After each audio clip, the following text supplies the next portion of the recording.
ನಾಕನ್ ಹೋಗಪ್ಪ ಅವನಜ್ಜಿ ಏನಮ್ಮ ಇದು ಥೂ ಬ್ಯಾಕ್ ಟು ಬ್ಯಾಕ್ ಮ್ಯಾಚು ಈ ಥರ ಟೈ ಬ್ರೇಕರಲ್ಲಿ ಉಣ್ಕೊಂಡು ಹೋಗಿರೋದು. ಲಾಸ್ಟ್ ಮ್ಯಾಚು ಅದೇ, ಈ ಮ್ಯಾಚು ಅದೇ, ಅದು ಇವ್ರ ಮೇಲೆ ಬ್ಯಾಕ್ ಟು ಬ್ಯಾಕಲ್ಲಿ. ಅದು ಲಾಸ್ಟ್ ಮ್ಯಾಚು 29 ಇವ್ರ ಮೇಲೆ, ಇಲ್ಲೂ 29. ಏನಿದು ಕೋಇನ್ಸಿಡೆನ್ಸಾ? ಅವನಜ್ಜಿ ಲಾಸ್ಟ್ ಮ್ಯಾಚ್ ಉಣಿಸ್ಕೊಂಡಿದ್ವಿ, ಈ ಮ್ಯಾಚ್ ಉಣಿಸ್ಕೊಂಡಿದ್ವಿ. ಯಪ್ಪ ಥೂ, ಏನು ಹೇಳೋದು ಮ್ಯಾಮ್, ಇವ್ರು ಮಾಡಿದ್ದು. ಆ ಸತ್ಯಪ್ಪ ಮಟ್ಟಿ ಮಾಡಿದಂಥ ಬೋನಸ್ಸಿಗೆ ರಿವ್ಯೂ ತಗೊಂಡಿದ್ರೆ ಆಗೋಯ್ತು. ಗಾಬರಿ ಎದ್ದೋಗ್ಬಿಟ್ರಲ್ಲ ಗುರು. ಗೊತ್ತು ಅಂದರೆ ಪಾಯಿಂಟ್ ತೊಗೊಂಬರ್ಲೇಬೇಕು ಟೈ ಬ್ರೇಕರ್ ಅಂತ ಎಕ್ಸ್ಪೆಕ್ಟ್ ಮಾಡ್ತೀವಿ ನಾವು. ಬಟ್ ಸತ್ಯಪ್ಪ ಮಟ್ಟಿಯಲ್ಲಿ ಬೋನಸ್ ಮಾಡಿದರು, ಆ ಬೋನಸ್ಸಿಗೆ ರಿವ್ಯೂ ತೊಗೊಳಕ್ಕಾಗಲಿಲ್ಲ. ಇಲ್ಲಿ ಬೆಂಗಳೂರು ಬುಲ್ಸ್ಗೆ ಆ ರಿವ್ಯೂ ತೊಗೊಳಕ್ಕಾಗದೇ ಇರೋದನ್ನ ಗಾಬರಿ ಇದ್ದಿದ್ದವರಲ್ಲಿ ಕಂಪ್ಲೀಟ್ಲಿ ಒನ್ ಸೈಡೆಡ್ ಆಗಿದ್ದು. ಅಲ್ಲಿ ರಿವ್ಯೂ ತೊಗೊಬೇಕಾಗಿತ್ತು ಅಲ್ವಾ ಗುರು ಇವರು. ಆ ರಿವ್ಯೂನ ಇಟ್ಕೊಂಡು ಏನು ಮಾಡ್ತಾರೆ, ಏನು ಕಿತ್ಗುಡ್ಡೆ ಆಗಕ್ಕೆ ರಿವ್ಯೂನ ಇಟ್ಕೊಬೇಕಾಗಿತ್ತು. ಲಾಸ್ಟಿಗೆ ಆ ರಿವ್ಯೂನೇ ತೊಗೊಳ್ಳಿಲ್ಲ. ಅಲ್ಲಿ ಟೈ ಬ್ರೇಕರಲ್ಲಿ ಈ ಥರ ಒಂದು ರಿವ್ಯೂನೇ ಇಟ್ಕೊಂಡು ನೀವು ಈ ಥರ ವೇಸ್ಟ್ ಮಾಡ್ಕೊತೀರ ಅಂತಂದರೆ ಅದನ್ನು, ಇದು ಸೀರಿಯಸ್ಲಿ ಸಿಲಿ ದಡ್ಡತನ, ಮುಟ್ಟಾಳ್ತನ ಅಂತ ಹೇಳ್ತೀನಿ. ಹೌದು, ಅವರೇ ಥ್ರೋಟ್ ದ ಆಲ್ಮೋಸ್ಟ್ ಎಷ್ಟು ನಾವು 3 ನಿಮಿಷ ಇರೋವರೆಗೂ ಕೂಡ ಅವರೇ ಲೀಡಲ್ಲಿ ಇದ್ದಿದ್ದು, ಅವರೇ ಒಂಥರ ಡಿಸರ್ವಿಂಗು ಕೂಡ ಇದ್ರು ಅಂತೇಳಿ. ಬಟ್ ನಾವು ಕಮ್ ಬ್ಯಾಕ್ ಮಾಡಿದ್ವಿ, ಬೌನ್ಸ್ ಬ್ಯಾಕ್ ಆದ್ವಿ, ಸಖತ್ತಾಗಿ ಆಡಿದ್ವಿ ಸೆಕೆಂಡ್ ಹಾಫಲ್ಲಿ. ನಾವು ಫಸ್ಟ್ ಹಾಫಲ್ಲಿ ಎಷ್ಟು 4 ಪಾಯಿಂಟ್ನ ಡಿಫ್ರೆನ್ಸ್ ಇತ್ತು, ಒಂದು ಆಲ್ಔಟ್ ಪಾಯಿಂಟ್ ಇತ್ತು, 2 ಆಲ್ಔಟ್ ಪಾಯಿಂಟು ಜೊತೆಗೆ ಒಂದು ಎಕ್ಸ್ಟ್ರಾ ಪಾಯಿಂಟು, ಆ 3 ಪಾಯಿಂಟ್ನ ಡಿಫ್ರೆನ್ಸು. ಸೊ ಅವರೇನು ಅಷ್ಟೇನೋ ಪುಡ ಅಂತಾರೇನು ಪರ್ಫಾರ್ಮ್ ಮಾಡಲ್ಲ. Riding point almost tackle points ಎರಡೂ ಕೂಡ ಆಲ್ಮೋಸ್ಟ್ ಈಕ್ವಲ್ ಆಗೇನಿತ್ತು ಫಸ್ಟ್ ಹಾಫ್ನ ನೋಡ್ತು ಅಂತಂದರೆ. ಸೆಕೆಂಡ್ ಹಾಫಲ್ಲಿ ನಾವು ಸಖತ್ತಾಗಿ ಪರ್ಫಾರ್ಮ್ ಮಾಡಿದ್ವಿ ನೋಡೋಕೆ ಹೋಯ್ತು ಅಂತಂದರೆ. ನಾವು ಕೂಡ ಆಲ್ಔಟ್ ಕೊಟ್ವಿ ಅವರಿಗೆ, ಲೀಡಿಗೆ ಬಂದ್ವಿ ಲಾಸ್ಟ್ 3 ನಿಮಿಷ ಇದ್ದಾಗ. ಬಟ್ ಗಣೇಶ್ ಅವ್ರು ಮಾಡಿದಂಥ ಟ್ಯಾಕಲ್ ಏನಿದೆ, ಸೊ ಅದೊಂದು ಮಿಸ್ಟೇಕ್ ಆಯಿತು ಲಾಸ್ಟಲ್ಲಿ. ಜೊತೆಗೆ ಡೂ ಆರ್ ಡೈ ರೈಡು, ನಮಗೆ ಲಾಸ್ಟ್ ರೈಡನ್ನೇ ಡೂ ಆರ್ ಡೈ ರೈಡ್ ಬಂದಿದ್ದು. ಸೊ ಅದು ಕೂಡ ಒಂಥರ ರೋಗಿ ಬಯಸಿದ್ವು ಅಲ್ವ, ನಾವು ವೈದ್ಯ ಹೇಳಿದ್ವು ಅಲ್ವ ಆ ಥರ ಇತ್ತು ನಮಗೆ.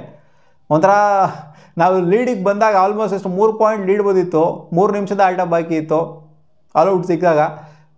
ನಾವು ಅಂದ್ಕೊಂಡ್ವಿ ಪಕ್ಕಾ ಮ್ಯಾಚ್ ಬಂದ್ಬಿಡ್ತು ನಮಗೆ ಅಂತ ಅಂದ್ಕೊಂಡ್ವಿ. ಬಟ್ ಕಮ್ ಬ್ಯಾಕ್ ಮಾಡಿದ್ರಲ್ಲ ಬೆಂಗಳೂರು ಬುಲ್ಸ್, ಅದಕ್ಕಂತೂ ಕ್ರೆಡಿಟ್ ಅಂತೂ ಕೊಡಲೇಬೇಕು. ಯಾಕಂದರೆ ಆಲ್ಮೋಸ್ಟ್ 5-6 ಪಾಯಿಂಟ್ನ ಲೀಡ್ ಹೊರಟೋಗ್ಬಿಟ್ಟಿದ್ರು ಅವರು. ಅಲ್ಲಿಂದ ಕಮ್ ಬ್ಯಾಕ್ ಮಾಡಿ ಅಲ್ಲಿಂದ ಬೌನ್ಸ್ ಬ್ಯಾಕ್, ನಾವು ಆಲ್ಔಟ್ ಆಗೋ ಥರ ಇದ್ವಿ, ಅವ್ರನ್ನ ಆಲ್ಔಟ್ ಮಾಡೋ ಹಂತಕ್ಕೆ ನಾವು ಹೋದ್ವಿ. ಸೊ ಅದು ಕಮ್ ಬ್ಯಾಕು ಬೌನ್ಸ್ ಬ್ಯಾಕ್ ಅದನ್ನು ಆಬ್ವಿಯಸ್ಲಿ ಒಪ್ಕೊಳ್ಳೇಬೇಕು.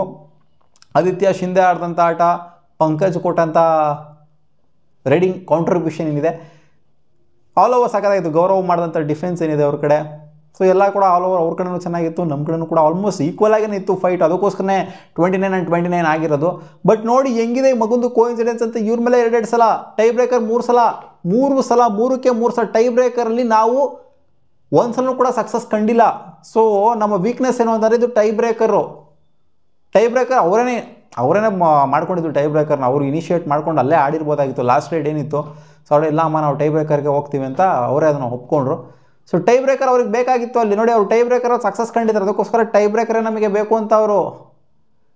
ನಮಗೆ ಟೈ ಬ್ರೇಕರ್ 3 ಮ್ಯಾಚ್ ಸೋತಿದ್ವಿ ನಾವು. ಯಾವ ರೇಂಜಿಗೆ ಈ ಥರ ಏನೋ ಸಿಚುವೇಶನ್ ಇನ್ನೊಂದ್ಸಲಿ ಬಂತು ಅಂದರೆ ನಮಗೆ ನಾವು ಟೈ ಬ್ರೇಕರ್ ಹೋಗೋಕ್ಕೆ ಇರ್ತೀವಿ ನಾವು. ಇಲ್ಲಪ್ಪ ಇಲ್ಲೇ ಸೆಟ್ಲ್ ಮಾಡ್ಕೊಂಬಿಡೋಣ, ನಾವು ರಿಸ್ಕ್ ತಗೊಳ್ಳೋಕ್ಕೆ ಇಷ್ಟಪಡಲ್ಲ, ಟೈ ಬ್ರೇಕರ್ಗೆ ಹೋಗೋಕ್ಕೆ ಇಷ್ಟಪಡಲ್ಲ ಬೆಂಗಳೂರು ಬುಲ್ಸು. ಯಾಕಂದರೆ 3 ಸಲ ಸೋತಿದ್ದೀವಿ, 3 ಸಲನೂ ಕೂಡ ಟ್ಯಾಕ್ಟಿಕಲಿ ನಾವು ಪ್ಲ್ಯಾನ್ ಮಾಡ್ಕೊಂಡಿಲ್ಲ ಅಲ್ಲಿ. ನನ್ನ ಪ್ರಕಾರ ಸತ್ಯಪ್ಪ ಮಟ್ಟಿನ ಸೆಕೆಂಡ್ ಕಳಿಸ್ಲೇಬಾರ್ದಾಗಿತ್ತು, 4th ಇಟ್ಕೊಳ್ಬೇಕಾಗಿತ್ತು ಅಥವಾ 3rd ಇಟ್ಕೊಬೇಕಾಗಿತ್ತು. ಇಲ್ಲಿ ಸೆಕೆಂಡಲ್ಲೇ ಅವ್ರು ಹೋಗ್ಬಿಟ್ಟು ಟ್ಯಾಕಲ್ ಆಗೋಗ್ಬಿಟ್ರು ಅಂತಂದರೆ, ಟ್ಯಾಕಲ್ ಆಗೋದ್ರ ಜೊತೆಗೆ ಅಲ್ಲಿ ಬೋನಸ್ಸು ಬರಲಿಲ್ಲ ಅಂತಂದರೆ, ಇಲ್ಲಿ ಆಬ್ವಿಯಸ್ಲಿ ಈ ಕಡೆಯಿಂದ ಒಂದು ಎಂಡಲ್ಲಿ ಪ್ರೆಷರ್ ಏರುತ್ತೆ, ಡಿಫೆನ್ಸಿಗೆ ಪ್ರೆಷರ್ ಇರುತ್ತೆ. ಅದೇ ಆಗಿದ್ದಿಲ್ಲಿ. ಇಲ್ಲಿ ಸತ್ಯಪ್ಪ ಮಟ್ಟಿನ 4ನೇ ರೈಡಿಂಗ್ ಏನಾದ್ರು ಕಳಿಸಿತ್ತು ಅಂತಂದರೆ ಆ ಮಟ್ಟಿಗೆ ಪ್ರೆಷರ್ ಏರ್ತಾ ಇರಲಿಲ್ಲ ಅಲ್ಲಿ. ಅಟ್ಲೀಸ್ಟ್ ಲಾಸ್ಟ್ವರೆಗೂ ಕೂಡ ಒಂಥರ ಹೋಪ್ ಇಟ್ಕೊಬೋದಾಗಿತ್ತು. ಇಲ್ಲಿ ಹೆಂಗಾಯಿತು ಅಂತಂದರೆ ಇಲ್ಲೇ ಪಾಯಿಂಟ್ಸ್ ಬಂದ್ಬಿಡ್ತು ಇವರಿಗೆ. ಸತ್ಯಪ್ಪ ಮಟ್ಟಿನ ಟ್ಯಾಕಲ್ ಮಾಡ್ತಂಗೆ ಟ್ಯಾಕಲ್ ಮಾಡಲೇಬೇಕು ಅನ್ನೋ ಪ್ರೆಷರ್ ಇವರಿಗೆ ಇಲ್ಲಿ. ಈ ಕಡೆಯಿಂದ ಪಾಯಿಂಟ್ಸ್ನ ಬಿಟ್ಕೊಂಡು ಕೊಡ್ತಾರೆ. ಸೊ ಬರೀ ನಾವು ಟೈ ಬ್ರೇಕರ್ ಬಗ್ಗೆನೇ ಮಾತಾಡಬೇಕಷ್ಟೇ, ಈ ಮ್ಯಾಚ್ ಬಗ್ಗೆನೇ ಮಾತಾಡಬಾರ್ದು, ಟೈ ಬ್ರೇಕರ್ ಬಗ್ಗೆನೇ ಮಾತಾಡಬೇಕಲ್ಲಿ. ಬಿಡಿ ಹೋಗಲಿ, ಏನು ಮಾಡೋಕ್ಕಾಗಲ್ಲ. ಬ್ಯಾಕ್ ಟು ಬ್ಯಾಕ್ ಸೋಲ್ ಆಗಿದೆ ಬೆಂಗಳೂರು ಬುಲ್ಸ್ಗೆ. ಅದು ಟೈ ಬ್ರೇಕರಲ್ಲೇ ಸೋತಿರುವಂಥದ್ದು. ಟ್ಯಾಕ್ಟಿಕಲಿ ಸಿಕ್ಕಾಪಟ್ಟೆ ಎಡುತ್ತಾ ಇದ್ದಾರೆ ಟೈ ಬ್ರೇಕರಲ್ಲಿ.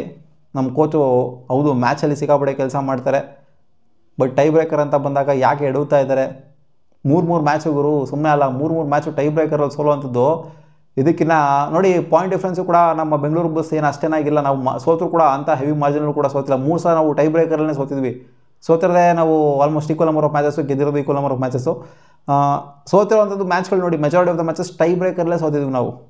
ಸೊ ಇದು ವೀಕ್ನೆಸ್ ಬೆಂಗಳೂರು ಬುಲ್ಸು ಟೈ ಬ್ರೇಕರಲ್ಲಿ ಎದ್ದೆದ್ದು ಕಾಣಿಸ್ತಾ ಇದೆ. ನೆಕ್ಸ್ಟ್ ಮ್ಯಾಚ್ ಹೋಪ್ಫುಲಿ ಈ ಥರ ಟೈ ಬ್ರೇಕರ್ ಬಂತು ಅಂದರೆ ಹೌದು ಮಜಾ ಅಂತೂ ಖಂಡಿತ ಬರುತ್ತೆ ಜನಕ್ಕೆ ನೋಡಬೇಕಾದ್ರೆ ಟೈ ಬ್ರೇಕರ್ ಅಂತ. ಬಟ್ ಟೈ ಬ್ರೇಕರ್ ಅಂತಂದರೆ ಬೆಂಗಳೂರು ಬುಲ್ಸ್ ಅಭಿಮಾನಿಗಳಿಗೆ ಭಯ ಆಗುತ್ತೆ. ಯಾಕಂದ್ರೆ 3 ಮ್ಯಾಚ್ನ ಸೋತಿರೋದು, 1 ಮ್ಯಾಚ್ ನಾವು ಬಿಡು ಅನ್ಬೋದು, 2 ಮ್ಯಾಚ್ ನಾವು ಬಿಡು ಅನ್ಬೋದು. But back to back match, last match ನೋಡ್ತು ಅಂದರೆ back to back match tie breaker, back to back match failure ಅಂತ ಅಂದರೆ ಕ್ಲೋಸಿಗೆ ಬರಲಿ ಪರವಾಗಿಲ್ಲ, ಲಾಸ್ಟ್ ರೇಟ್ ಡಿಸೈಡ್ ಆಗೋ ಥರ ಆಗಲಿ ಟೈ ಬ್ರೇಕರಲ್ಲಿ ಪರವಾಗಿಲ್ಲ. ಬಟ್ ಇಟ್ಸ್ ಫೇಲ್ಯೂರು, ಟೈ ಬ್ರೇಕರಲ್ಲಿ ಫೇಲ್ಯೂರ್ ಆಯ್ತು ಇವತ್ತು ಬೆಂಗಳೂರು ಬುಲ್ಸು, ಟ್ರಾಜಿಡಿ. ನಿಮ್ಗೇನು ಅನಿಸ್ತು ಇವತ್ತಿನ ಮ್ಯಾಚು? ಕಾಮೆಂಟ್ ಸೆಕ್ಷನ್ ಕಾಮೆಂಟ್ ಮಾಡಿ ತಿಳಿಸಿ. ಸಿಗೋಣ.